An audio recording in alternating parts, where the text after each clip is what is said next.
Friends, எப்படி இருக்கீங்க? நல்லா இருக்கீங்களா? Welcome to Kallis kitchen.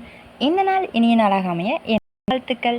இன்றைக்கி நம்ம என்ன வீடியோ பார்க்க போகிறோம்னா, இன்றைக்கி ஒரு ரெசிபி விளாக் தான் பார்க்க போகிறோம். வாங்க பார்க்கலாம்.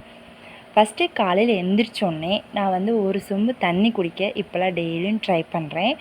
என்னால் இன்றைக்கி ஒரு 3/4 சொம்பு தான் குடிக்க முடிஞ்சு. அதுவும் கேப் விட்டு தான் குடிக்கிறேன். ஃபஸ்ட்டு வந்தோடனே காலையில் தண்ணி குடிச்சிட்டேன். இன்றைக்கி நம்ம என்ன சமைக்கலான்னு சொல்லி பார்க்கலாம். ரொம்ப ஈஸியான சாப்பாடு தாங்க நம்ம இன்றைக்கி செய்ய போகிறோம். ஃபஸ்ட்டு சாப்பாடு வச்சாச்சு. இன்றைக்கி மல்லி சாப்பாடு தான் செய்ய போகிறோம். வாங்க எப்படி செய்யலான்னு பார்க்கலாம். ரொம்ப சிம்பிள்.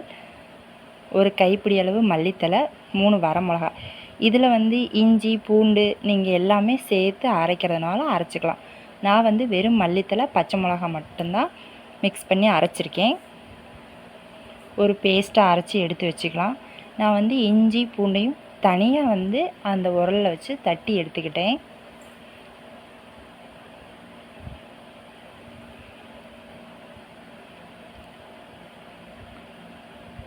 கடாயை வச்சுக்கலாம். அதில் கொஞ்சம் எண்ணெய் கொஞ்சம் நிறையா விட்டுக்கலாம்.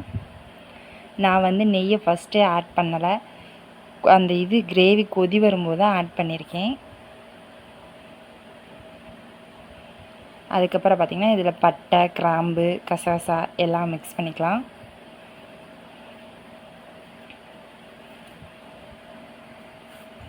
டெய்லி குழம்பு சாப்பாடாக சாப்பிட்றதுக்கு ஒரு மாதிரியாக இருக்கும். இந்த மாதிரி வெரைட்டி ரைஸ் அப்படின்னா நிறையா பேர் விரும்பி சாப்பிடுவீங்க. எனக்கு இந்த மாதிரி வெரைட்டி ரைஸ் தான் பிடிக்கும்.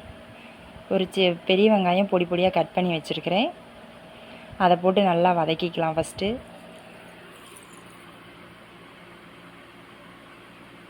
இது எல்லாருமே செய்யலாம். ரொம்ப ஈஸியாக தான் இருக்கும். ஏன்னா எனக்கு ரொம்ப சிம்பிளாக தெரிஞ்ச முறையில் தான் நான் அதை செஞ்சுருக்கேன்.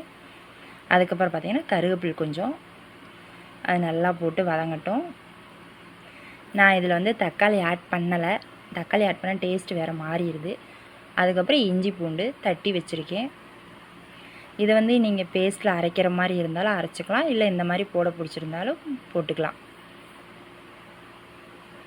நல்லா வதங்கட்டும். எல்லாமே நல்லா பொன்னிறமாக வர அளவுக்கு நல்லா வதக்கி விட்ருங்க. அது பார்த்திங்கன்னா அரைச்சி வச்ச பேஸ்ட்டை இதில் ஆட் பண்ணிக்கலாம். ரொம்ப தண்ணி சேர்க்க வேண்டாம். அதை நான் லைட்டாக இது பண்ணி ஊற்றிருக்கிறேன்.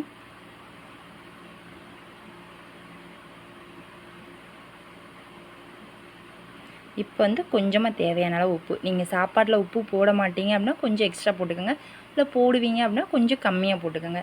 இது நல்லா கொதி வரட்டும். கொதி வந்த உடனே நான் கொஞ்சம் நெய் ஆட் பண்ணுறேன்.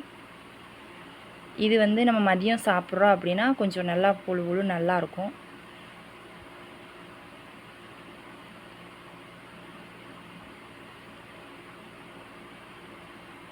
நல்லா கொதித்ததுக்கப்புறமா நமக்கு தேவையான அளவு சாப்பாடை எடுத்து இதில் மிக்ஸ் பண்ணிட்டோம் அப்படின்னா சூப்பரான சுவையான ஒரு மல்லி பிரியாணியே ரெடி ஆயிரும்.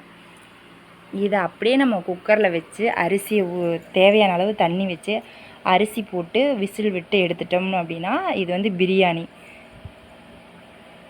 இல்லை எனக்கு லேட் ஆயிடுச்சு டக்குன்னு ரெடி பண்ணணும் அப்படின்னா இந்த மெத்தடில் நீங்கள் ரெடி பண்ணிக்கலாம்.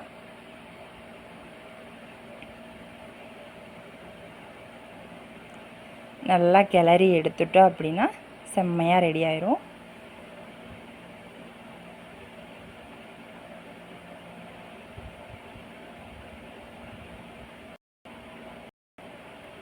நல்லா கட்டிலாம் நல்லா இது பண்ணி விட்டுருங்க.